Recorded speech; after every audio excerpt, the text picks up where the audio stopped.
Assalamualaikum warahmatullahi wabarakatuh.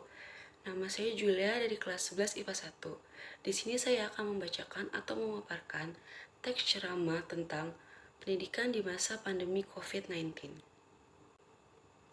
Pertama-tama, mari kita ucapkan Bismillahirrahmanirrahim dan mengucapkan syukur kepada Tuhan Yang Maha Esa bahwasanya sampai saat ini kita semua diberikan kesehatan jasmani maupun rohani olehnya. Baik, virus corona atau COVID-19 yaitu Coronavirus Disease merupakan pandemi yang pertama kali ditemukan di Wuhan, China pada akhir Desember 2019 lalu.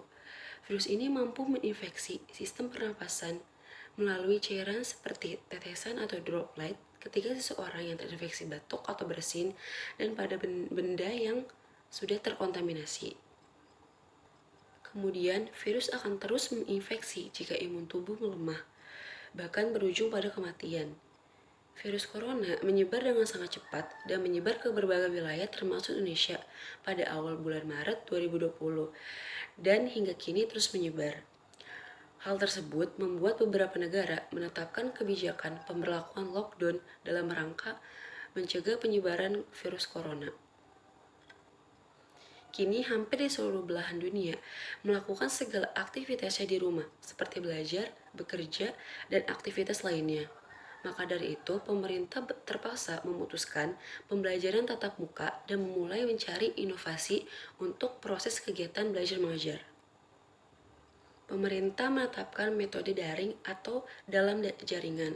Siswa maupun guru harus sangat aktif melaksanakan kegiatan belajar mengajar agar tercipta keefektifan sistem pembelajaran. Dilakukan menggunakan komputer atau handphone yang terhubung dengan jaringan koneksi internet. Pembelajaran dapat menggunakan media seperti Google Classroom, WA, atau media lainnya, sehingga siswa mudah mengikuti pembelajaran pada waktu bersamaan walaupun di tempat yang berbeda. Pembelajaran daring tidak dapat lepas dari jaringan internet. Koneksi internet menjadi salah satu kendala bagi siswa yang tempat tinggalnya sulit untuk mengakses jaringan internet. Apalagi siswa tersebut tinggalnya di daerah pedesaan, terpencil, dan tertinggal. Kalaupun ada yang menggunakan jaringan seluler, terkadang jaringan kurang stabil karena letak geografis yang masih jauh jangkauan dari jaringan seluler. Hal ini juga menjadi permasalahan yang banyak dialami oleh siswa, sehingga pembelajaran daring kurang optimal pelaksanaannya. Terdapat permasalahan yang sangat penting bagi siswa. Jam berapakah mereka harus belajar dan bagaimana data atau kuota yang mereka miliki. Sedangkan orang tua mereka yang berpenghasilan rendah atau dari kalangan menengah ke bawah atau kurang mampu. Hingga akhirnya hal seperti ini dibebankan oleh orang tua siswa yang menginginkan anaknya untuk mengikuti pembelajaran daring. Perlu disadari bahwa ketidaksediaan guru dan siswa terhadap pembelajaran daring ini juga menjadi masalah.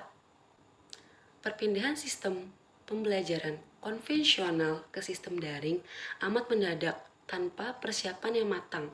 Tetapi semua ini harus tetap dilaksanakan agar proses pembelajaran dapat berjalan lancar dan siswa aktif walaupun dalam kondisi pandemi COVID-19. Maka sudah kewajiban bagi kita untuk menyukseskan sistemnya.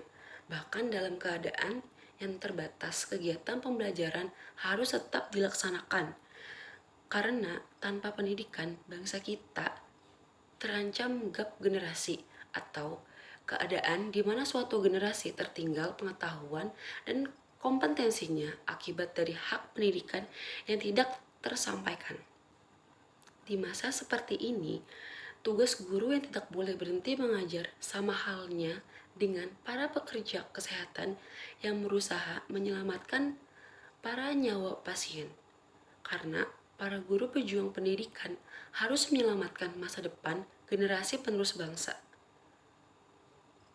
Begitu pula terhadap siswa yang berpartisipasi penuh dalam melaksanakan kegiatan pembelajaran daring ini dan tetap mengikuti protokol kesehatan agar pendidikan dan kesehatan dapat terjaga sejalan dengan manfaat yang lainnya yang akan menghampiri pula.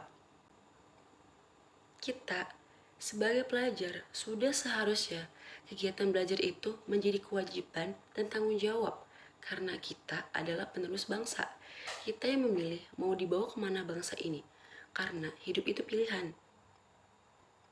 Catherine Pulsifer pernah berkata, "Life present many choices. The choices we make determine our future." Hidup menyajikan banyak pilihan. Pilihan yang kita buat akan menentukan masa depan kita. Jangan menjadikan pandemi COVID-19 ini sebagai penghalang untuk kita mencapai cita-cita kita dan mimpi kita. Sekian teks ceramah saya tentang pendidikan di masa pandemi COVID-19. Jika ada salah kata, mohon maaf. Terima kasih. Wassalamualaikum warahmatullahi wabarakatuh.